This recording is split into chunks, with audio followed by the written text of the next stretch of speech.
महीने का अंतिम दिन पूर्णिमा के दिन गंगा स्नान करने का बहुत महत्व है, परंतु हमारे बस की नहीं रहती है।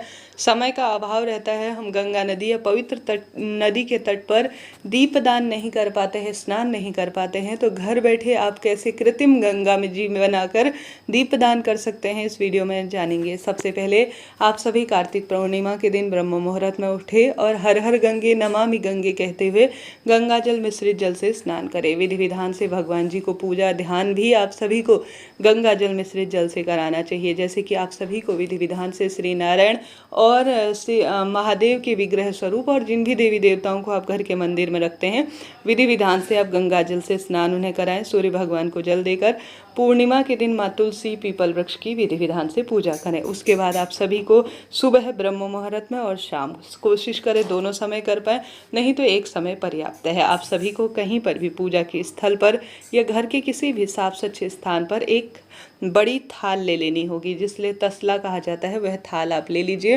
गंगा मैया का आप भाव करके कि मैं गंगा मैया को अपने घर पर बुला रही हूँ, ऐसी प्रार्थना करते हुए आप जो थाल लिए हैं उसमें थोड़ा सा गंगा जल डाल दीजिए, ताकि जो आप इसके ऊपर से जल मिलाएंगे वह पूर्ण गंगा जल बन जाए। तो एक थाली में आप थोड़ा गंगा जल डालें और जल डाल दीजिए पूर्ण रूप से, और आप सभी को सुंदर भाव से गंगा मैया का पूजन करना चाहिए। इसमें गंगा जल जो आपने मिलाया है, इस जल को अच्छी तरह से गंगा मैया है ऐसा भाव करते हुए आपको रोली, चंदन, मोली, अक्षत इत्यादि समर्पित करना चाहिए, पुष्प समर्पित करना चाहिए, थोड़ा सा जौ और काले तिल भी समर्पित करने का प्रयत्न करना चाहिए। उसके बाद जो थाल है उसे अच्छी तरह से आपको सजा लेना चाहिए। ऐसा करने से गंगा मैया के दीपदान और उनकी पूजा का संपूर्ण फल मिलता है और पितरों को भी इससे सुख की अनुभूति होती है, ऐसा शास्त्र प्रमाण कहता है। इसके साथ ही आपको पूजा की सामग्री में थोड़ा दान करने के लिए, जैसे गंगा मैया को आप सभी को आवश्यक रूप से कार्तिक पूर्णिमा के दिन शास्त्रों में कहा गया है आपको गंगा मैया को साड़ी उड़ानी चाहिए। तो आपके पास साड़ी हो, सुहाग की कुछ सामग्री हो, कम ज़्यादा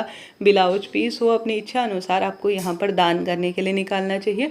और एक समय का भोजन भले ही कम करें, परंतु ब्राह्मण देवता के लिए आपको निकालना चाहिए। अब हम गंगा जी नहीं जा पा रहे हैं दीपदान करने के लिए, तो जब आप गंगा यह दीपदान पर पूर्ण कर लेंगे तो आप सभी को इसे जो सामग्री आपने ली है सुहाग की और थोड़ा सा साड़ी वगैरह, उसे ब्राह्मण पत्नी को आपको दे देना चाहिए। पंडिता इनको बाद में से दान में दे दीजिएगा। आप सभी को सुंदर तरीके से गंगा जी को तैयार करना है पूजा के लिए। अब आप सभी को अपने पितरों का स्मरण करते हुए और कार्तिक महीने का संपूर्ण फल मुझे मिले, ऐसी प्रार्थना करते हुए आपको सुंदर भाव सच्चे मन से, आपकी इच्छा है आप 5 दीपक भी इसमें लग सकते हैं दान करते हुए। आप सभी जो है 11 भी रख सकते हैं, 51 भी रख सकते हैं, इच्छा आपकी है 108 भी रख सकते हैं।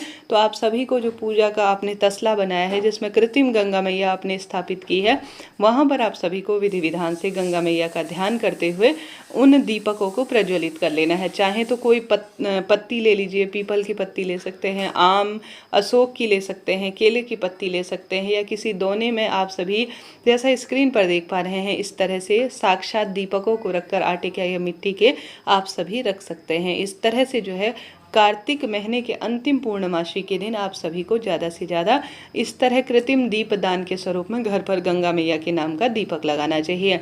गंगा मैया को भोग समर्पित कर कर सुहाग की सामग्री आपको समर्पित करनी चाहिए, ऐसी मान्यता है। ऐसा करने से सब कार्य सिद्ध हो जाते हैं। 5 या 7 परिक्रमा आपने जो कृत्रिम गंगा मैया निर्माण की है, इसकी आप परिक्रमा भी कर सकते हैं। सुखद फलों की प्राप्ति होती है। सुबह शाम कभी भी करें, निश्चित रूप से आपको लाभ तो मिलना ही है।